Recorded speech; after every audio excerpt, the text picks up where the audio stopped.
Hola, ¿qué tal? Buenas noches a todos. Vamos a dar inicio en este curso que tenemos de capacitación en la COVID-19. Hoy tocaremos el punto de pruebas diagnósticas y es para mí un honor y un placer compartir esta noche este foro con dos médicos que ustedes seguramente ya conocen, no ameritan mayor presentación.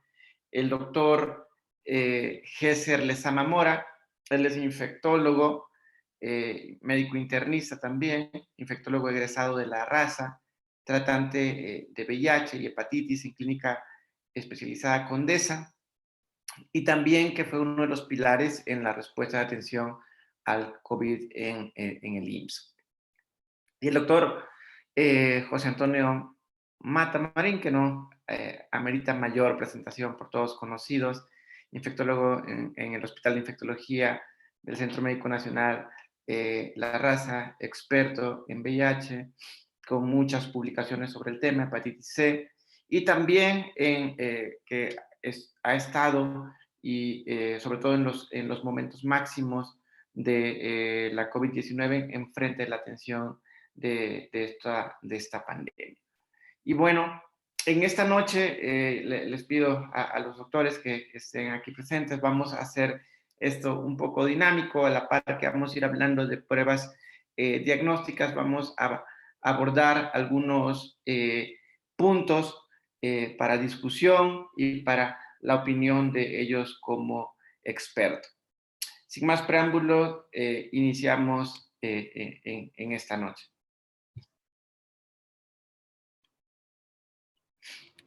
Bueno, eh, en la OMS nos dice de la definición de un caso probable de COVID-19 y que un caso probable será todo aquella persona con inicio agudo de fiebre y tos. Con estos datos sospechamos en el contexto actual ya son suficientes para sospechar de COVID-19, pero también pueden que tengan una presentación de tres de los siguientes: fiebre, tos, debilidad o fatiga, dolor de cabeza, mialgia, odinofagia, coriza, disnea, anorexia, náuseas o vómitos, diarrea o un estado mental alterado. Si se combinan cualquiera de estas tres, en el contexto actual nos hace pensar en COVID-19.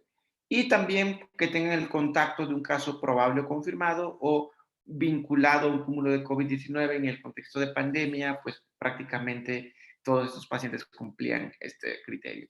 O un caso que tenga imágenes sugestivas, ya sea en una radiografía de tórax, en una tomografía de tórax, o incluso por ultrasonido, que la sesión pasada se hablaba de eso, que tal vez no es muy frecuentemente utilizado, pero también incluso estas imágenes que nos orienten a COVID-19 o que sean sugestivas, también lo hace un caso sospechoso. O aquellos que tengan una pérdida reciente del olfato o del gusto, que es muy clásico y característico de COVID-19, sin una otra causa identificada, o también aquellos pacientes que tuviesen, sobre todo adultos mayores, una muerte no identificada, la causa adecuadamente, y que hayan presentado una dificultad respiratoria, y sobre todo si tuvo un contacto con un caso de COVID-19. Todos estos contextos nos hacen o nos definen un caso probable de COVID-19 y que seguramente pues a todos nos ha tocado de ver como médicos o incluso de manera cercana como pacientes o con algún familiar presente. Eh, bueno, entonces vamos a empezar desde ya algunas preguntas y el abordaje de los expertos en esta noche. Buenas noches, doctor Mata, doctor Gesser. Y bueno, teniendo ya este preámbulo y que creo que ahora prácticamente hasta la población en general ya sabe estos datos de sospechas de COVID-19, pero ¿cuáles serían las recomendaciones iniciales que ustedes le harían a una persona que cumple la definición de un caso probable? ¿Cuáles son las primeras cosas que le recomendarían de manera general e incluso también de pruebas diagnósticas? Doctor Gesser, buenas noches. Un gusto que estés con nosotros. ¿Tú qué le recomendarías a estas personas? Hola, ¿cómo están? Buenas noches.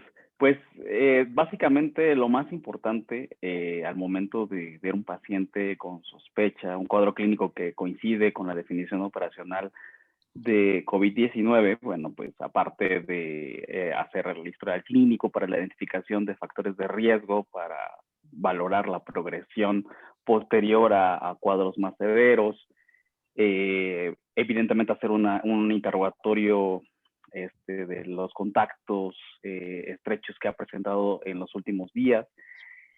Y me gustaría hacer énfasis también sobre la identificación del primer día de inicio de los síntomas, dado que eso es primordial para poder tomar decisiones clínicas, sobre todo en pacientes de alto riesgo. Después de hacer eso, pues obviamente lo que seguiría sería hacer recomendaciones generales, ¿no? La primera sería el aislamiento. Este aislamiento puede ser llevado en algún cuarto dentro del hogar o en un lugar fuera del mismo, si esto no es posible, dado las condiciones que a veces en un departamento viven varias personas y el aislamiento no es posible. En ocasiones, algunos países han desarrollado centros de aislamiento bastante efectivos. En nuestro país casi no vimos esto.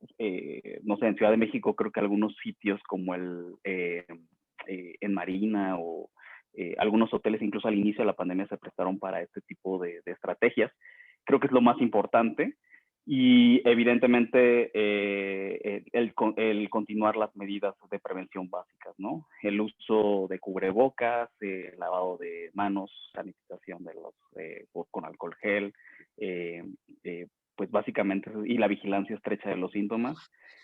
La mayor parte de las veces creo que es excelente hacerlo por medio de telemedicina. Nos ayuda mucho a vigilar la progresión de los síntomas posteriormente a hacer el diagnóstico. Ok, muchas gracias, doctor Gesser. Todo lo que has comentado es sumamente importante, pero recalco y creo que una de las cosas que debemos indicar a nuestros pacientes es el aislamiento. Y algo que mencionabas, doctor Gesser, es que desafortunadamente muchas personas no tienen esta oportunidad de llevar a cabo un adecuado aislamiento en sus hogares y por eso hemos visto que familias enteras han enfermado y muchas veces con desenlaces fatales, ¿no? Que afectan bastantes familias.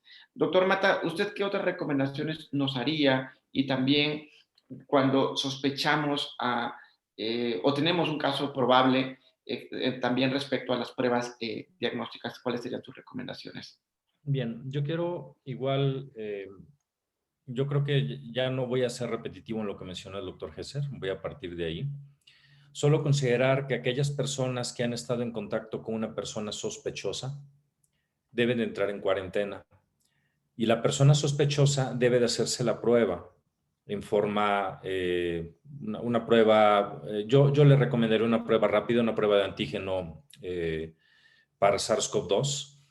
Si esa prueba de antígeno es positiva, esa persona va a tener aislamiento. Las personas que han estado en contacto con él van a estar en cuarentena.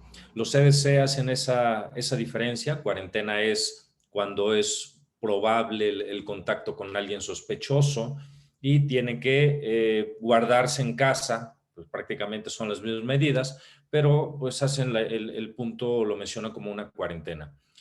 Y la persona que ya se hace la prueba, como en este caso, que pues hay un caso probable, le hacemos la prueba y la tenemos en 15 minutos. Si el antígeno sale positivo, prácticamente ese paciente se consideraría positivo y se enviaría a aislamiento. Esa sería mi recomendación. Muchas gracias, doctor Mata. Sí, este caso probable tendremos que definir si tiene COVID o no tiene COVID. Bueno, ¿qué nos recomienda los CDC y parte de lo que ya ustedes dos estaban abordando? Se recomiendan las pruebas virales y que pueden ser las de ácidos nucleicos, las PCRs o las pruebas de antígeno para diagnosticar una infección aguda. ¿Y quién debe hacerse la prueba de acuerdo a recomendaciones de los CDC? Personas con síntomas leves de COVID, que de hecho prácticamente la mayoría de las veces COVID-19 comienza con síntomas o manifestaciones leves y que va progresando conforme pasan los días. Algo que menciona los CDC es que deberían realizarse la prueba si los sistemas de salud así lo recomiendan. Mencionar que en nuestro país, sobre todo cuando el año pasado, cuando las pruebas iniciales para el diagnóstico, las pruebas que teníamos eran solo PCR, porque recordar que las pruebas antígenos se introdujeron después, a través del sector de salud pública, no eran a todos los casos que tenían síntomas compatibles, era prácticamente al 10%, a 1 de cada 10 que presentaban síntomas. Entonces los CDC dice, si tu sistema de salud te da una prueba, realízate la prueba, y si no, aislarse por lo menos durante 10 días después del inicio de los síntomas o 24 horas después de la resolución de la fiebre. Posteriormente, y yo creo que fue algo muy bueno, ya con el advenimiento de las pruebas de antígeno, que definitivamente disminuyen en costos y que son más rápidas y accesibles a población, a toda la población, incluso el medio privado, pues esto ayudó bastante en el escrutinio. Respecto a los contactos cercanos, aquellos que convivimos en menos de 1.5, menos de 2 metros y por lo menos por 15 minutos, de este caso conocidos, sin síntomas, deberían idealmente realizarse una prueba y una cuarentena que comentaba el doctor Mata, después de este contacto, por lo menos un par de semanas. También existen otras recomendaciones, como por ejemplo personas en un área de alta transmisibilidad que asistieron a una reunión de más de 10 personas sin el uso de mascarilla y sin una distancia física adecuada. También, si los sistemas de salud lo recomiendan, deberían hacerlo. Esto, la realidad es que en lugares como México, pues no se ha hecho. Mencionamos que personas incluso sintomáticos solo se hacían cerca del 10%. Entonces, aquellos que tuvieron, por ejemplo, contacto estrecho, reuniones con muchas personas, solo acudir y decir, vengo porque me tuve una reunión y creo que tal vez tengo riesgo, habitualmente no se hacía.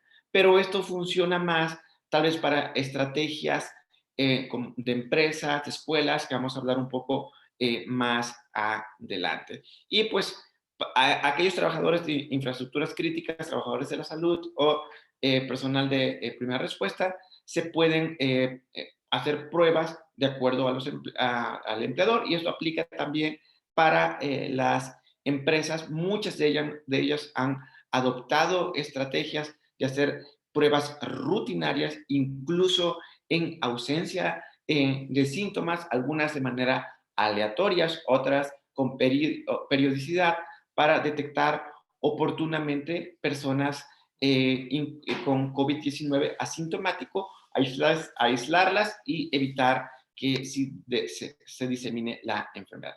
¿Qué tipos de pruebas tenemos en la actualidad? Las pruebas de ácido nucleico, PCR, que detectan la presencia de ARN viral, lo que pues obviamente indica una infección en el contexto de síntomas agudos, y es el estándar de oro actualmente para el diagnóstico. Posteriormente se introdujeron las pruebas de antígenos, que son a través de inmunoensayos que detectan la presencia de antígenos virales, y en el contexto de síntomas agudos también nos indican una infección.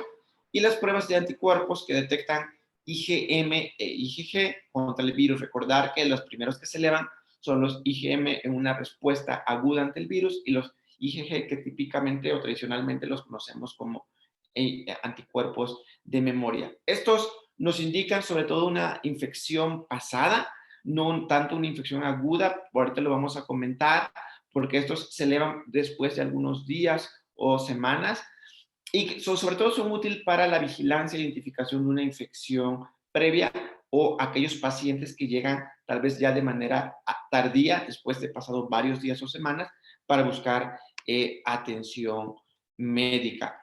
¿Qué recomendaciones nos da la OMS respecto a el diagnóstico?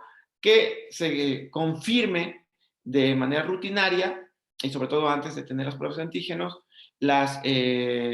un caso sospechoso con pruebas de PCR, pero también recalca que uno o más resultados negativos no descartan la posibilidad de infección por SARS-CoV-2. Y aquí influyen algunos factores para que nos puedan dar un paciente que tiene COVID-19, pero que nos pueden dar un resultado negativo, son aquellas que tengan una mala calidad de la muestra, ¿sí? Que tal vez nada más metieron el hisopo, es bastante molesta la prueba, pero que no se hizo adecuadamente. El momento o ubicación de la recolección de la muestra no es lo mismo que, por ejemplo, tal vez lo pongan solo en los carrillos, en la entrada de la nariz, o ya propiamente en la nasofaringe o en la orofaringe. El momento en el que se toma la prueba, no es lo mismo tomar una prueba en etapas muy tempranas, a los primeros semana de iniciado los síntomas o un mes de haber iniciado los síntomas o después de 2 semanas. El rendimiento diagnóstico de las PCR va disminuyendo, sobre todo después de los 10 días. Que la muestra no se haya procesado o manipulado adecuadamente o algunas otras razones técnicas propiamente de procesar la prueba. Se han realizado varios estudios para ver la detección del virus de SARS-CoV-2 a través de PCR en diferentes muestras clínicas. Y así este estudio hecho en Wuhan, publicado en JAMA, con un poquito más de 1,000 muestras de 205 pacientes, se procesaron diferentes especímenes a través de PCR.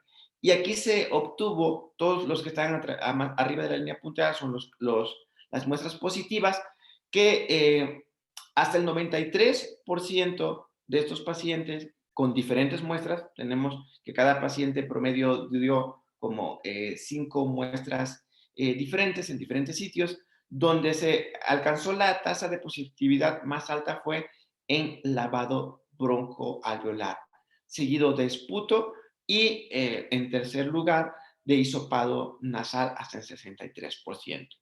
Obviamente, no todos los lugares ni hay indicación de realizar lavado broncoalveolar en todos los pacientes, no se tiene la infraestructura, riesgo-beneficio muchas veces incluso puede ser más riesgos para el paciente y no vamos a estar haciendo esto en todos los pacientes. Eso se hace con fines de investigación.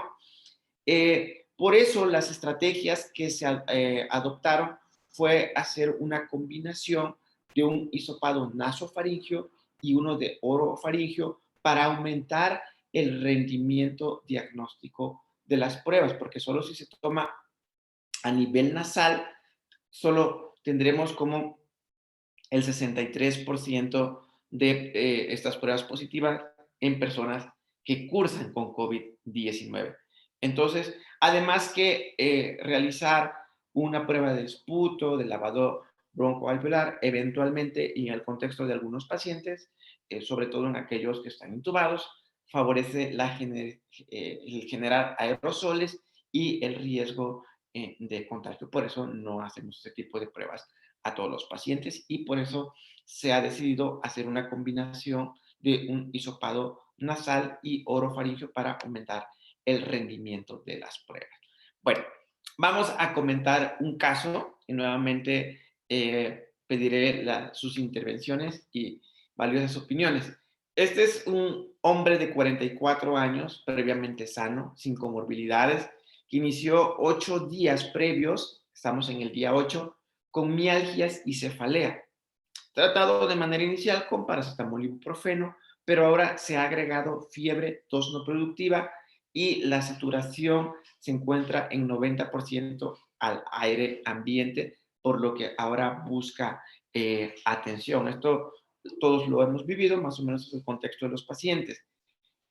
Tomando en cuenta estos antecedentes, doctor Mata, ¿usted qué tipo de prueba realizaría y cuáles serían los argumentos para realizar una u otra prueba en este caso específico? Bien, aquí tenemos un paciente con un cuadro agudo, en la fase prácticamente viral, los primeros días, donde lo que esperamos es una gran cantidad de virus en tracto respiratorio. Tanto antígeno como PCR van a salir positivos, pero por prontitud, en 15 minutos nosotros tenemos los resultados de un antígeno.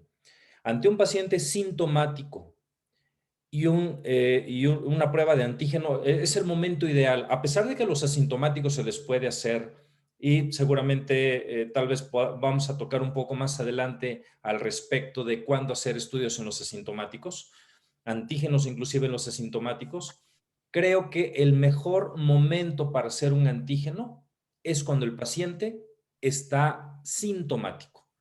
Y una prueba positiva ya no requiere confirmación con una PCR, a diferencia del asintomático. Aquí, si el sintomático, como en este caso, sale positivo el antígeno, ya, se hace el diagnóstico de la COVID-19 y se inicia aislamiento o el manejo que requiere el paciente de acuerdo al estadio. Ok. Doctor Gesser, ¿qué comentarios nos puedes hacer?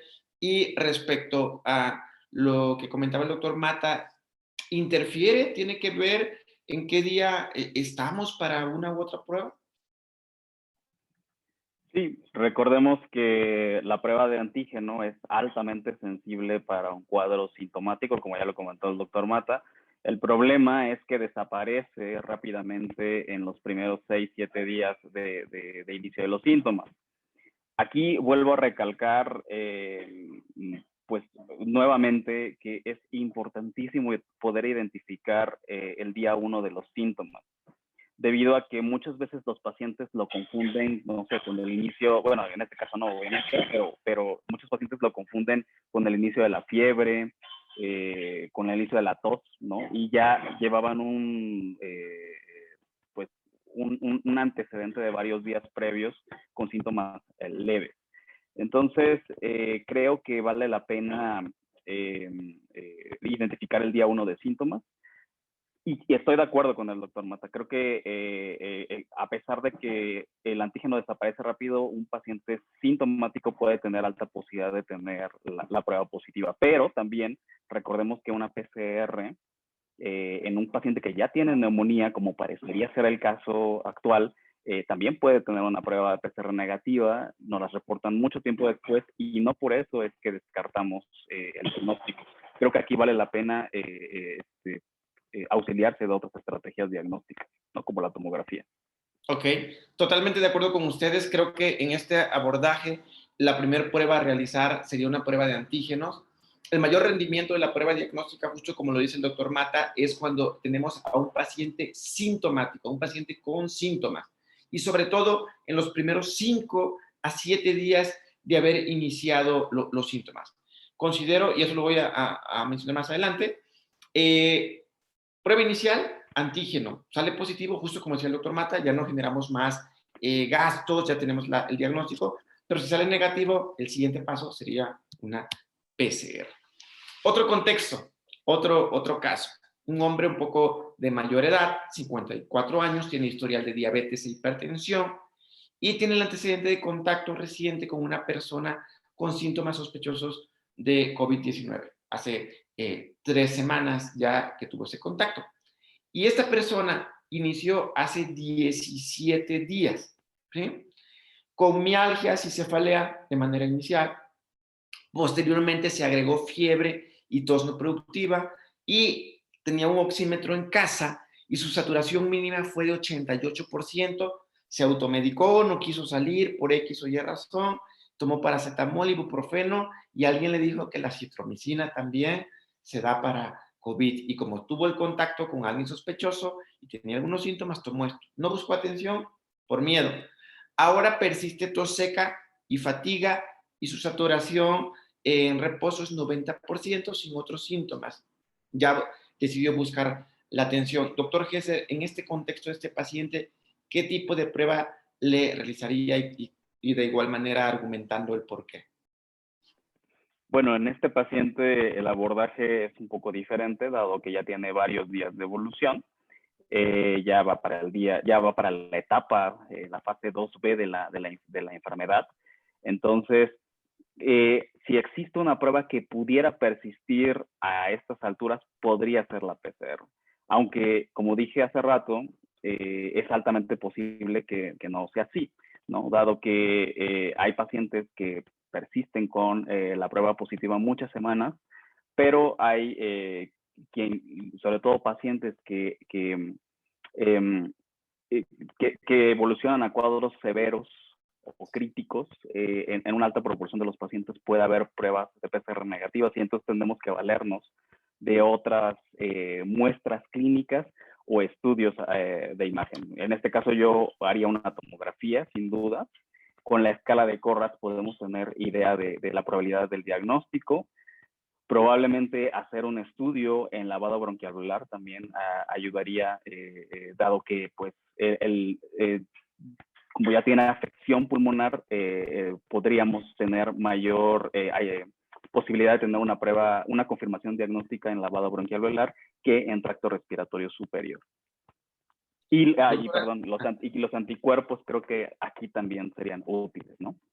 Justo eso iba a mencionarle, doctor Mata, qué opiniones diferentes al doctor Gesser y sobre los anticuerpos en este contexto de este paciente específicamente.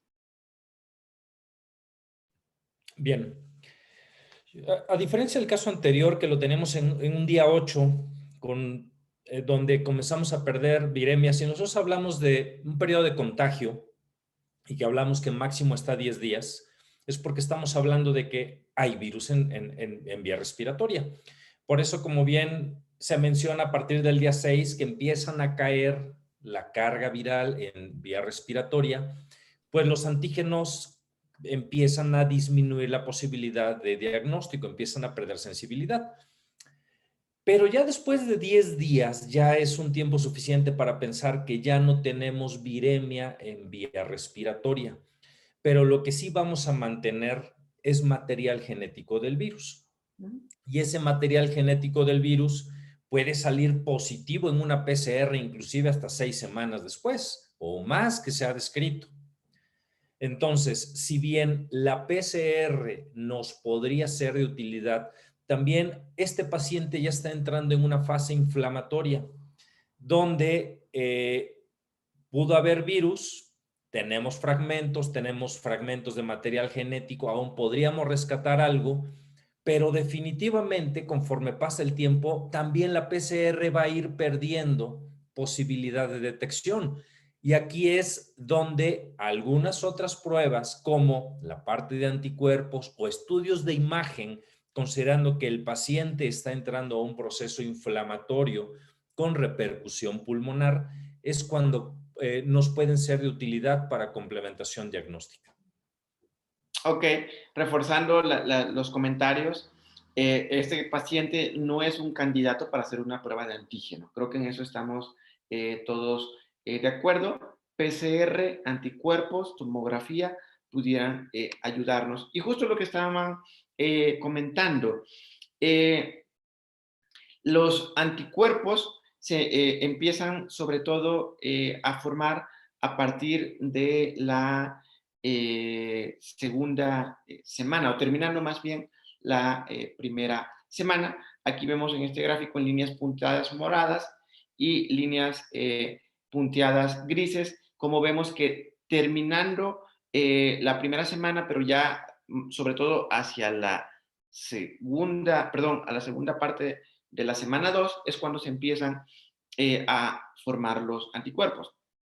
Este paciente llegó más o menos como por aquí y donde ya esperaríamos que se empiecen a formar anticuerpos.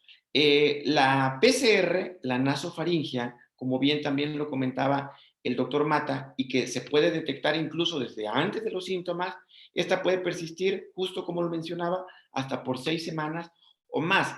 Pero justo en la semana 2, la semana 3, empieza también a disminuir la positividad de la PCR. Entonces, podríamos hacer en este contexto específico prueba de PCR y podríamos también apoyarnos a través de la prueba de anticuerpos. También en otros materiales biológicos como heces se han encontrado el PCRs positivas, pero la verdad es que la probabilidad de positividad es muy bajo comparándola con la PCR o incluso comparándola con las propias anticuerpos. Y también como tal, la antigenemia y un virus completo empieza a caer hacia después del día 10, pero como la PCR nos detecta incluso fragmentos, es una prueba que pueda estar positiva. La PCR después de la semana 3, sobre todo, ya hay mayor probabilidad de que sea negativa. En las primeras 2 y todavía la tercera semana, la probabilidad es un poco más alta de que sea positiva. Sobre todo la PCR puede ser positiva incluso desde antes de los síntomas, aunque aquí es poco probable que de manera habitual estemos haciendo PCRs en pacientes asintomáticos, se hacen de manera organizada y por escrutinio, por estrategias que algunas empresas, algunos lugares los realizan, y sí se pueden, incluso desde antes que aparezcan los síntomas, unos días antes, podemos tener PCRs positivas. Comparando la PCR versus las pruebas de antígeno, ambos los utilizamos y el objetivo por una infección aguda, una infección actual.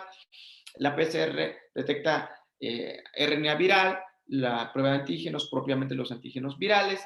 Prácticamente ambos se hacen nasofaringios, pero la PCR también se puede hacer en esputo, en saliva, en lavado broncoalveolar, también, como lo hemos mencionado. Y la sensibilidad prácticamente en todos los ensayos de PCR es alto y de manera muy general las pruebas de antígenos es moderado, pero ambos tienen una alta especificidad. La complejidad de la PCR es un poco mayor, tarda, pueden ser desde algunas horas, el procesamiento como tal, si procesamos la prueba así de la tomo y tengo mi laboratorio, pues relativamente será algunas horas, pero muchas veces y en contexto de pandemia, pues podían durarnos hasta algunos días en entregarnos la prueba y más en sectores públicos. Y la prueba de antígeno es relativamente fácil de usar, algunos minutos nada más en tener la prueba, es más costoso, hasta más del doble una prueba de PCR respecto a una prueba de antígeno. Algunas consideraciones: la PCR es el método principal para diagnóstico y la prueba de antígeno tiene una sensibilidad un poco reducida frente a la PCR y puede dar unos falsos negativos.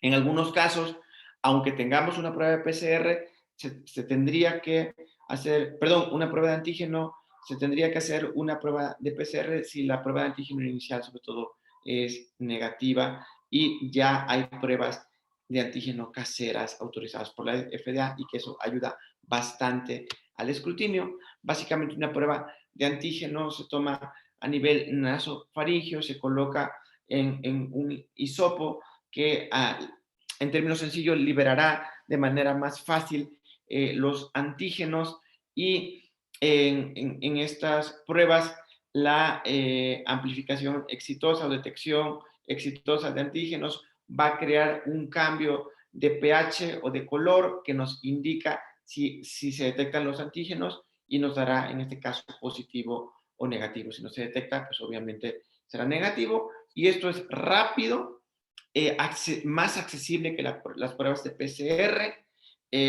Me tocó algunas familias que algunos tendrían que hacerse varias pruebas en medio privado y pues gastaban el ahorro que tenían solo en las pruebas, y de ahí la atención, pues no se diga, ¿no? Entonces, con las pruebas de antígenos son más baratas, se pueden hacer incluso en casa, y hay muchos laboratorios que la hacen.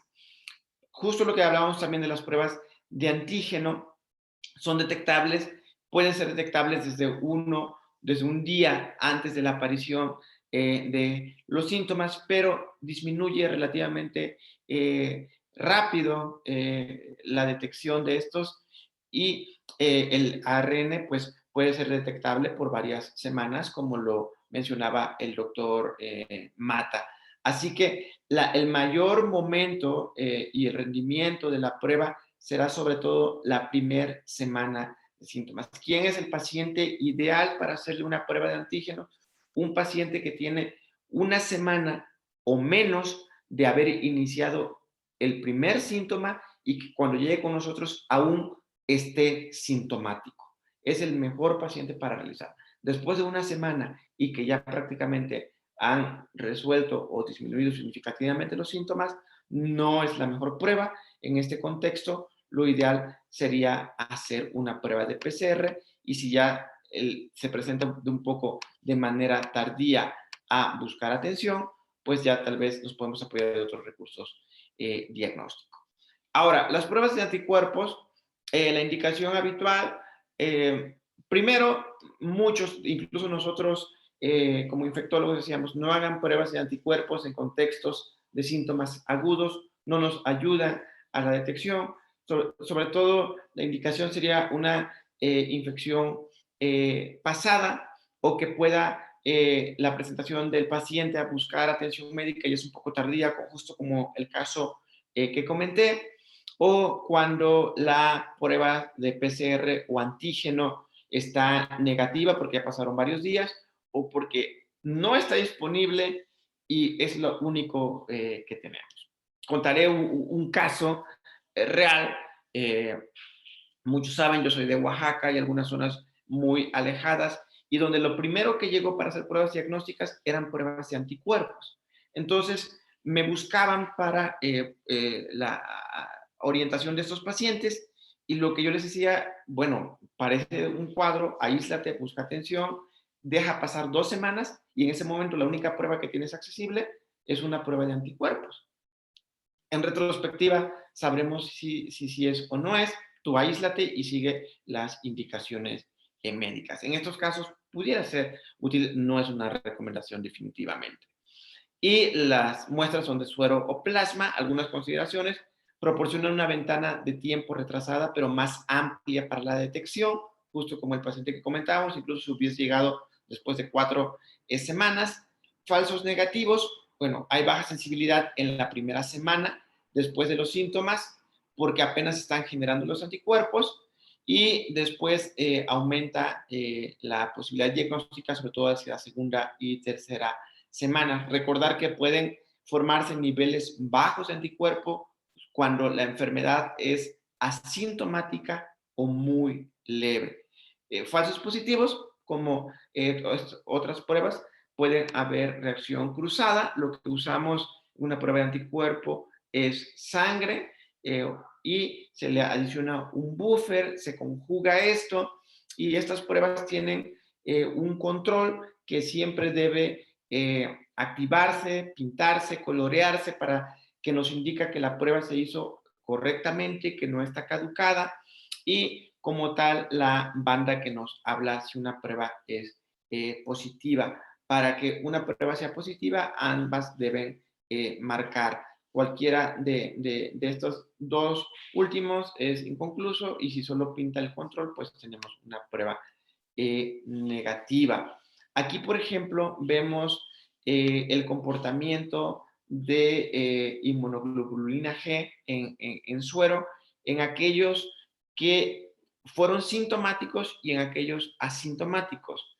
Y vemos que en la fase convaleciente, ya después de algunas semanas de la presentación inicial de los síntomas, vemos que aquellos pacientes asintomáticos, solo un 60% aproximadamente generó anticuerpos versus casi 90% de aquellos que tuvieron síntomas. Entonces, esto, una persona asintomática o con síntomas muy leves, no todos van a generar en niveles de anticuerpos que pudieran ser detectados. El algoritmo, y que ya lo hemos comentado en el transcurso de la plática, con la prueba de antígenos, un paciente sintomático, lo recomendado es hacer una prueba de antígeno más rápido, más barato, y pues si es positivo, obviamente ya tenemos el diagnóstico. Si es negativo, en este contexto se tiene que hacer una PCR para confirmar o descartar. Si ambos salen negativo, antígeno y PCR,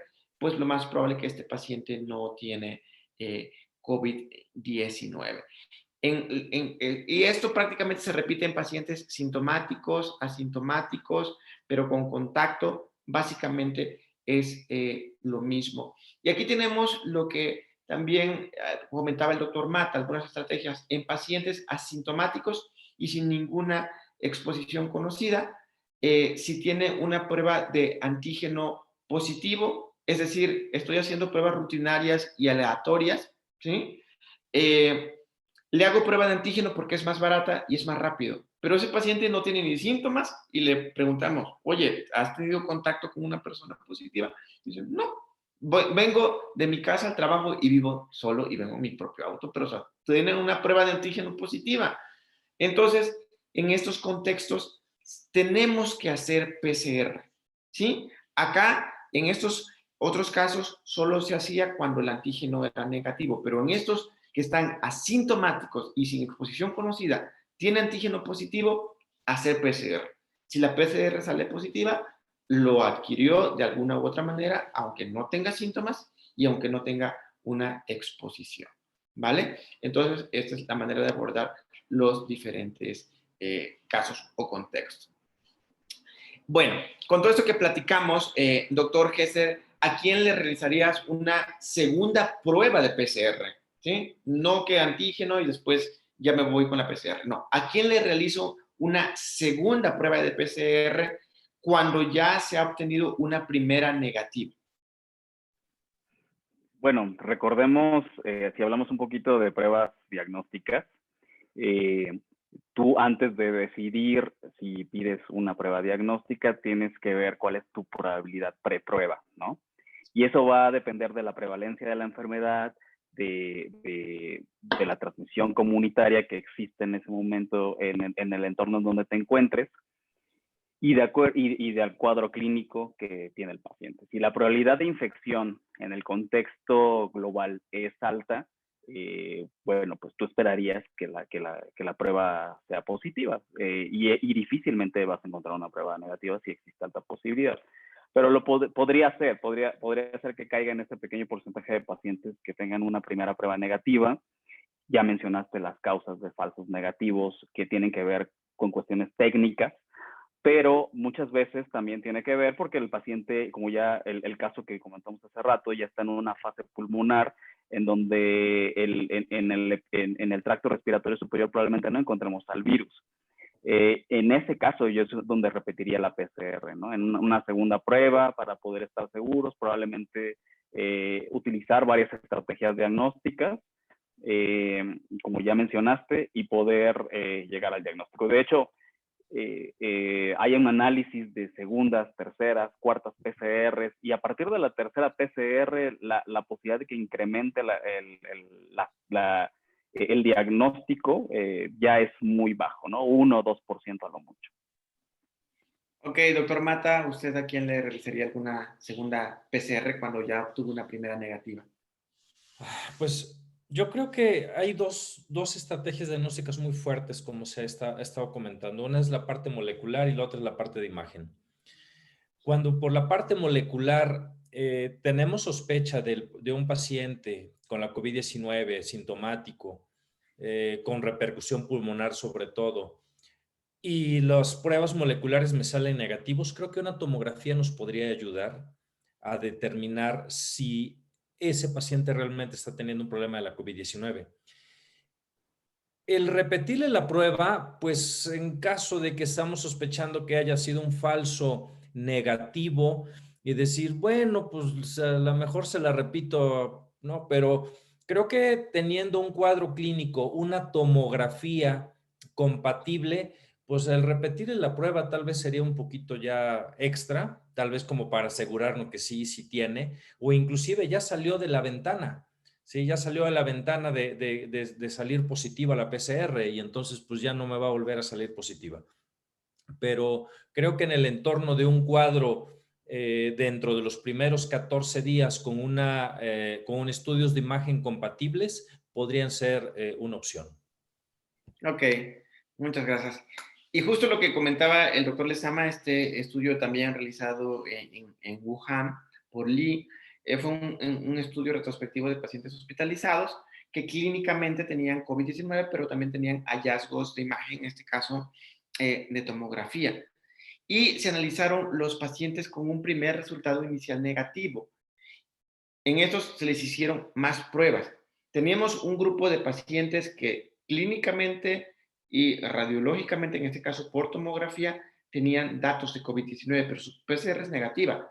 La repitieron y en una segunda prueba se detectaron, o estos que estaban negativos, 12.5%, ahora sí salieron positivos. En una tercera prueba, 1.8%, y en una cuarta prueba, 1%, en una quinta prueba 0.3%. Entonces, solo detectamos a 12% más que al principio no había sido detectado. Definitivamente una tercera, cuarta prueba, no. Si no tenemos otras estrategias como tomografía, probablemente anticuerpos, podríamos ayudarnos para tener una confirmación, en este caso, ya no por el virus, sino por anticuerpos, podría ser una estrategia, pero una segunda prueba no nos aumenta tanto el rendimiento diagnóstico. Anormalidades en la tomografía. Hay características que actualmente en este periodo hemos aprendido, características distintivas de COVID-19, sobre todo vidrio despulido de afección periférica, basal y posterior, que son lo que más vemos y que la expresión máxima la podemos encontrar prácticamente hacia la segunda semana, pero también desde el sexto día. Entonces, mismo también en Wuhan se hizo un estudio donde la tomografía demostró una sensibilidad del 97% y una especificidad baja, tomando como referencia la PCR. Y hasta 93% de estos pacientes tuvieron una tomografía inicial positiva y con COVID-19 con resultado positivo. Entonces, la tomografía nos puede ayudar bastante y en estos contextos y que nos puede ayudar a resolver o a salir de dudas cuando la PCR de pronto sale negativa.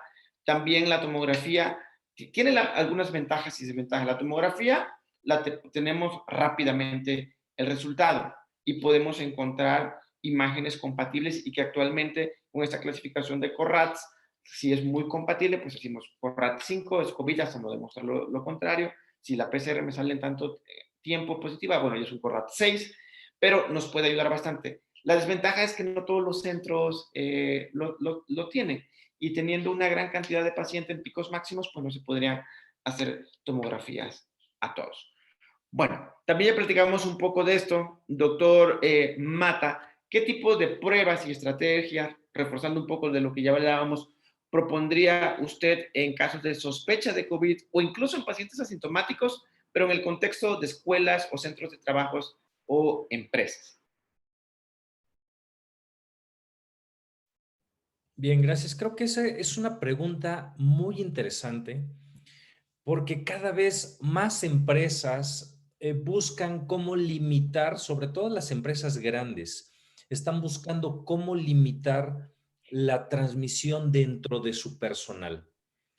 Y creo que la mejor estrategia hasta el momento, inclusive los CDC y la OMS lo avalan de esa forma, que en pacientes asintomáticos puedan ser testeados puedan ser, hacerles pruebas, es que se escucha como un anglicismo, es testear, hacerles pruebas con prueba de antígeno.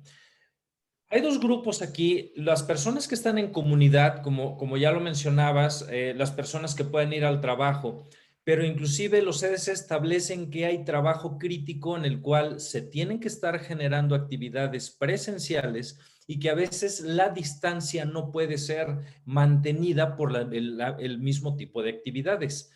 Y el otro grupo es en personas que viven en casa hogar, en personas que están en penales, en personas que están congregadas de alguna forma. Entonces, esos dos grupos son bien interesantes. Yo me voy a ir solamente a la parte comunitaria, no me voy a ir ahorita a la parte de congregación, que es parecido, pero tiene algunas características particulares. ¿Qué están haciendo las empresas ahorita? Comenzar a evaluar a los pacientes asintomáticos. En mi caso estoy trabajando con algunas empresas que implementan prueba de antígeno y esa prueba de antígeno pues se tiene que hacer cada 3 a 7 días a las personas. Si el antígeno está negativo, ¿no? Pues siguen haciendo sus actividades, a no ser que, como ya lo habías mencionado hace rato, tengan contacto estrecho durante al menos 15 minutos con menos de 1,5 metros y que no usen cubrebocas. Si es así, si hay sospecha, el paciente puede ir a cuarentena a pesar de salir negativo para su antígeno. Si el paciente sale positivo antígeno, está asintomático, pero es comunitario, va a aislamiento. No requiere prueba confirmatoria, a no ser de que sea congregado. Si es del grupo de congregados, sí se tiene que hacer una prueba confirmatoria, porque es difícil separarlos luego a este grupo de pacientes. Pero si es comunitario y sale la prueba positiva, a pesar de ser sintomático, las estrategias de los CDC para estas empresas es aislamiento 10 días, ¿no? Y telemonitoreo, que esa es la otra situación. Se puede estar generando un telemonitoreo muy padre hasta el momento en que digas, ya tiene criterios de que requiere una valoración presencial, ¿no? Ese sería mi comentario. Doctor Gesser, ahora tú que lo estás viviendo, tienes un hijo y que el retorno a las escuelas, ¿qué estrategias, hablando tanto en medidas preventivas como en pruebas diagnósticas, qué estrategias implementarías? Por ejemplo, hacer pruebas de manera rutinaria, aleatorias, con cierta temporalidad. ¿Y Sí, qué bueno, prueba? el problema aquí es que, vamos, estamos batallando con una alta frecuencia de pacientes que van a ser asintomáticos. Entonces, el objetivo es tener una especie de vigilancia y realmente una prueba diagnóstica en asintomáticos, bueno, pues realmente no tenemos una prueba tan buena, ¿no? Tan validada. Creo que la PCR ha demostrado mucho mejor, pues, rendimiento respecto a las pruebas de antígeno. Probablemente si se utilizan las de antígeno por costos, creo que habría que reforzar entonces las medidas de vigilancia, como ya mencionó el doctor Mata, pero las recomendaciones actuales de los CDC, aparte de todo lo relacionado a la vacunación del personal docente, la ventilación, el tipo de filtros usados por el aire acondicionado, la ventilación alterna, etcétera, pues es justo la realización de manera rutinaria de pruebas de PCR, ¿no? Y obviamente, pues, una vigilancia de síntomas en la gente que acude a las escuelas, trabajadores, niños, etcétera. Y yo pondría especial énfasis en las escuelas primarias, en los jardines de niños, donde pues realmente no vamos a tener una estrategia de vacunación a la brevedad para los menores de 12 años. Entonces, creo que estas estrategias deben de ser más estrictas en primarias y en jardines de niños, guarderías, dado que pues a pesar de que está demostrado que los niños se infectan mucho menos que los adultos, creo que vale la pena reforzar mediante vigilancia de pruebas diagnósticas que hayan demostrado mejor desempeño en pacientes asintomáticos. Y yo me iría por la PCR, sin duda. Así es. Probablemente de manera aleatorizada y con cierta temporalidad valdría la pena. Y testear cuando tenemos un caso positivo. Además de aislar definitivamente y que en este retorno a clases han cerrado algunas escuelas, vale la pena a estos contactos hacer pruebas. Bueno, avanzamos. El tiempo se me dio muy rápido y estamos sobre tiempo, entonces vamos a meterle un poco de velocidad. Otro caso, un hombre de 61 años con diabetes, recibió vacuna Pfizer y ahorita me están compartiendo algunas preguntas y creo que se van a resolver algunas dudas respecto a algunas preguntas que ya tenemos en el público. Este hombre de 61 años que recibió vacuna Pfizer 2 dosis, hace un mes la última dosis, es decir, ya un poquillo más de 4 semanas. Ahora consulta por mialgias, fatiga y rinorrea. Y menciona que tiene un contacto cercano con COVID-19 que no había recibido vacuna. Doctor Gesser, ¿qué tipo de prueba le realizaría a este paciente? Y a la par vamos resolviendo algunas preguntas y algunos otros puntos que tenía más adelante. ¿La vacunación nos altera alguna prueba? Y esperamos que el rendimiento de estas pruebas se alteren en personas con COVID-19 y que previamente han sido vacunados, doctor Gesser. Una pregunta, ¿este paciente cuántos días lleva con síntomas? 5 días. Ok. Bueno, pues, contestando la segunda pregunta, que creo que es la que a todos les interesa, no tendría por qué afectar la prueba de tanto de PCR como de antígenos. O sea, realmente la estrategia sigue siendo la misma. Esperamos que la gente que no logra una eficacia adecuada respecto a lo que está reportado en la literatura, que sí es factible, sobre todo en aquellos de edad avanzada, con comorbilidades, inmunosuprimidos, etcétera, pues creo que este paciente puede ser candidato a hacer una prueba de antígeno o PCR, cualquiera de las dos. Okay. Doctor Mata, respecto a estos pacientes vacunados y que para esta altura ya tenemos el efecto y la eficacia de la vacuna, que si bien la vacuna no nos exime de adquirir una infección, sino sobre todo de cuadros graves y eventualmente mortalidad, ¿esperaríamos el mismo comportamiento virológico, antigenemia o antígenos en sitios como el tracto respiratorio? ¿Y esto nos repercutiría, por ejemplo, en la prueba de antígeno? Por supuesto. Creo que aquí la situación cambia, porque nuevamente, ¿de qué depende una prueba de antígeno positivo? Depende de la cantidad de virus que tengamos en tracto respiratorio. Y realmente una persona vacunada se ha demostrado que la cantidad de viremia de virus que puede alcanzar el tracto respiratorio es muy baja. Se establece que la posibilidad durante punto sintomático para antigenemia es muy baja. Entonces aquí en lo particular sí me iría directamente con PCR porque la posibilidad de antígeno positivo sería bajita, ¿no? Creo que aquí sería una de las situaciones en que me iría yo por el lado de la PCR en forma directa. Esto es sumamente importante, doctor, lo que comenta, porque posiblemente tendremos este comportamiento. Y de hecho, aquellos vacunados transmiten menos, se pueden infectar, pero transmiten menos porque la carga de antígenos, de virus, es menos, por eso ya no contagian tanto, pero también nos puede repercutir sobre todo en la prueba de antígenos. Entonces, definitivamente yo a este paciente le haría PCR también. Solo le haré la pregunta a uno nada más para poder avanzar. Doctor Gesser, ¿están indicadas las pruebas diagnósticas para decidir retirar el aislamiento en pacientes con COVID-19? No.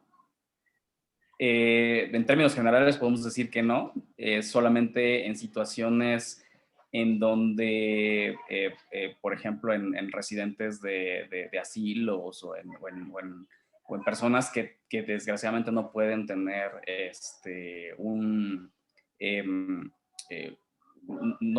no pueden tomarse las medidas adecuadas y obviamente individualizando cada situación, podría caber esa posibilidad, pero en términos generales no está indicada realizar una prueba de seguimiento para retirar el aislamiento. Prácticamente con los días, mayor de 10 días, algunos sugieren que en casos graves 14 días, pero sin una prueba de control. Doctor Mata, el recibir es una pregunta frecuente que hace población general, incluso personal de salud, el recibir vacunación contra COVID-19 puede hacer que la PCR de SARS-CoV-2 sea positiva, es decir, me vacunaron y por la vacuna mi PCR va a ser positiva. No. Ninguna de las dos, ni los antígenos, ya para englobar a ambos, ni la PCR van a salir positivas si la persona está vacunada. Recuerden que lo que detecta el PCR es el material genético. Lo que vamos a tener en una vacuna es la generación de cierto tipo de antígenos del spike. Y la antigenemia tampoco, porque lo de que detectan los antígenos son antígenos de la nucleoproteína, son antígenos de la cápside. Entonces, no van a salir tampoco positivos a pesar de que el paciente esté vacunado. Ninguna de las dos. Ok, gracias, doctor.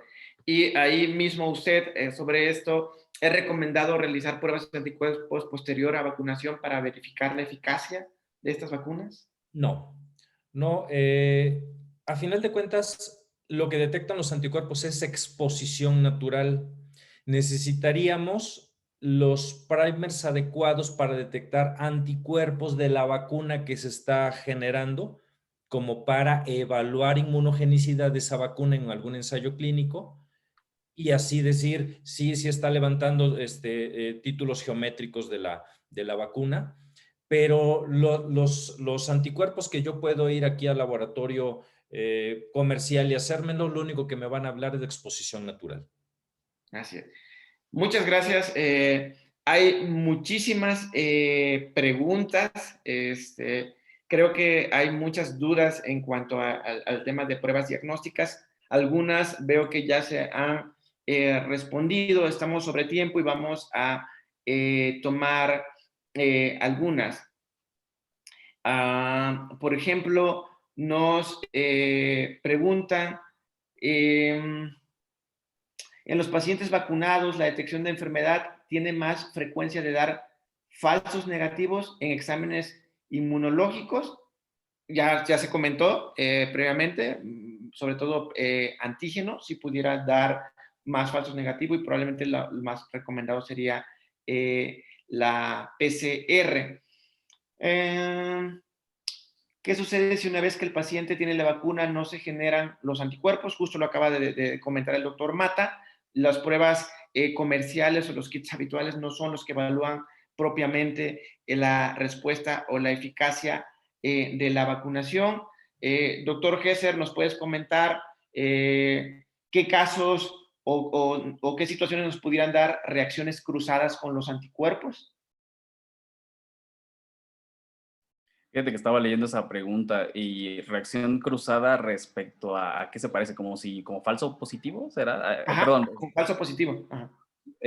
No, es totalmente insignificante la posibilidad de falsos positivos. De hecho, es un tema que no se discute más el tema de los falsos negativos, ¿no? Que eso ya lo desglosamos, pero realmente es insignificante esa posibilidad, ¿no?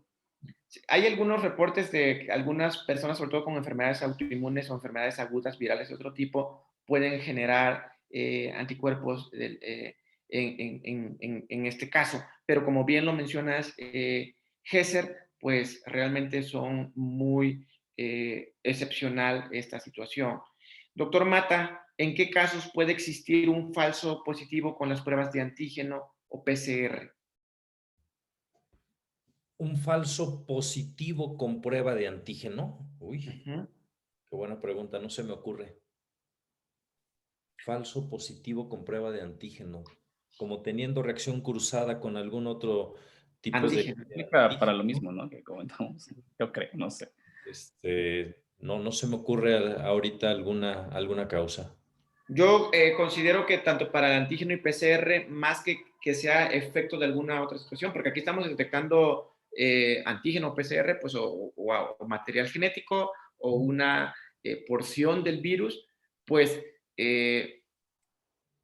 La única tal vez que puede ser es que en el transporte se hayan mezclado, o sea, mala cuestión técnica, procesamiento, pero, o sea, otra razón también no lo hay. Prácticamente si tenemos una prueba de PCR positivo, es positivo y no prácticamente Es debemos asumirla difícil que positivo. puedas encontrar un falso positivo por alguna situación prevalente, ¿no? O sea, no No. sé si quieres algún otro virus que pueda compartir algo de estructura con la proteína Spike, pero pues no. No.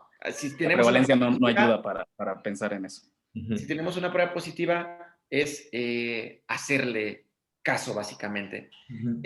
La doctora Yolosochis Molina nos pregunta si un paciente vacunado con PCR negativo y TAC con imágenes sugestivas pulmonares de COVID, ¿se debe realizar otro PCR? Interesante pregunta. ¿Qué opinan? Paciente vacunado, PCR de SARS-CoV-2 negativa y TAC con imágenes sugestivas pulmonares de COVID.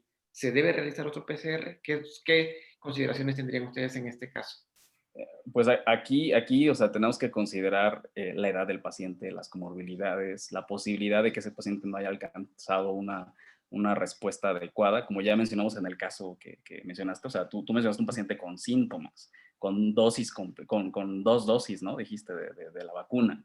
O sea, la realidad es que esa estrategia no cambia. Si tú tienes un paciente con síntomas, alta sospecha clínica, esperarías, evidentemente si esperas que haya menos replicación viral, inclusive la replicación viral no tendría por qué ser, o sea, está demostrado que los pacientes no transmiten también, eso es algo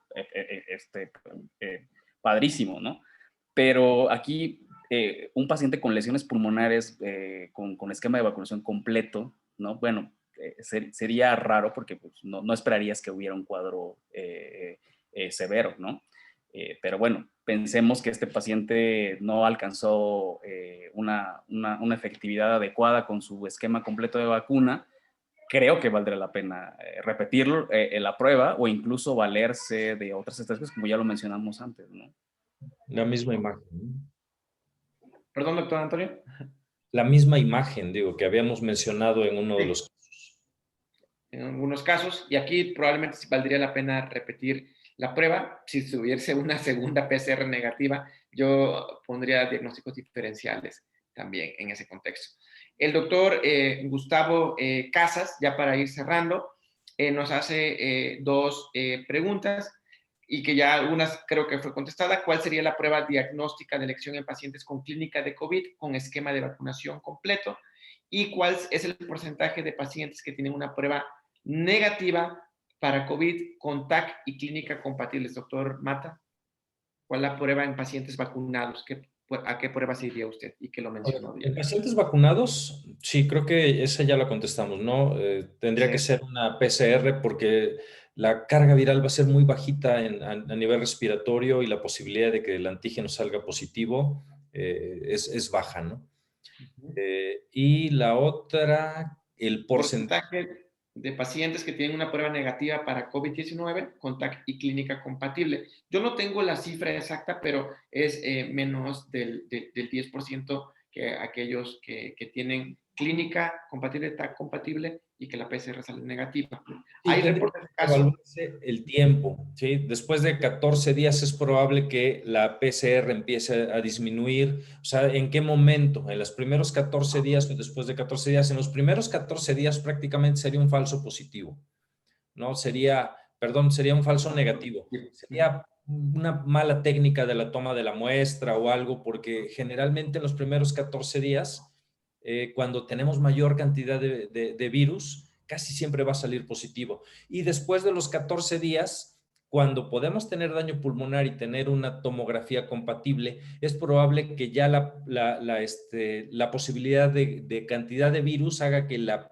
carga viral empiece a salir negativa, como se mostró, hasta que termine casi desapareciendo a las 6 semanas.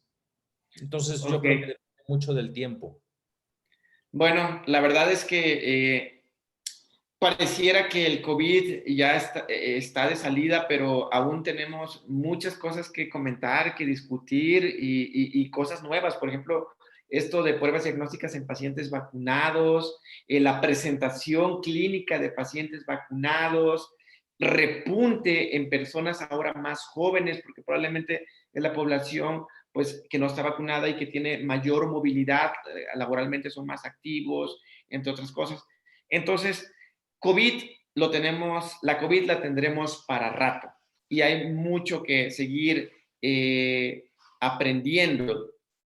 Y no es lo mismo el escenario que tenemos ahora, un año y medio después, que cuando empezamos, que todos recordamos que es la lista de fármacos intentando para tratar COVID, ahora ya tenemos esteroides, por ejemplo, Recovery, pues nos menciona que tocilizumab puede ser útil, anticuerpos monoclonales, la combinación de anticuerpos monoclonales, que también ya hay cierta evidencia, así que tenemos mucho que aprender todavía y porque desafortunadamente la COVID-19 va a continuar. Nuevas variantes, respuesta de vacunación a nuevas variantes. Entonces necesitamos estrategias terapéuticas también. Y precisamente de eso, la próxima semana, el doctor Gesser Lezama conducirá el siguiente tema, que es el tratamiento hospitalario de la COVID-19. El próximo miércoles estará muy interesante, no se lo pierdan. Seguimos teniendo pacientes, necesitamos reforzar este conocimiento, así que los invitamos la próxima semana. Y en el chat está el link para que puedan descargar su constancia de este seminario del día de hoy. Bueno, creo que todos aprendimos en esta noche bastante. Agradezco al doctor Gesser Lezama, al doctor Antonio Mata, al público que veo que hay bastante interés, varias dudas y que considero que varias de ellas fueron resueltas en el transcurso de la charla y al final, pues nuevamente agradecerles que están a esta hora con nosotros, invitarlos nuevamente para el próximo miércoles, será bastante interesante también el tema de tratamiento. Bueno, saludos a todos donde quiera que estén muy bien y que tengan buena noche. Hasta luego. Hasta luego, buenas noches. Noche.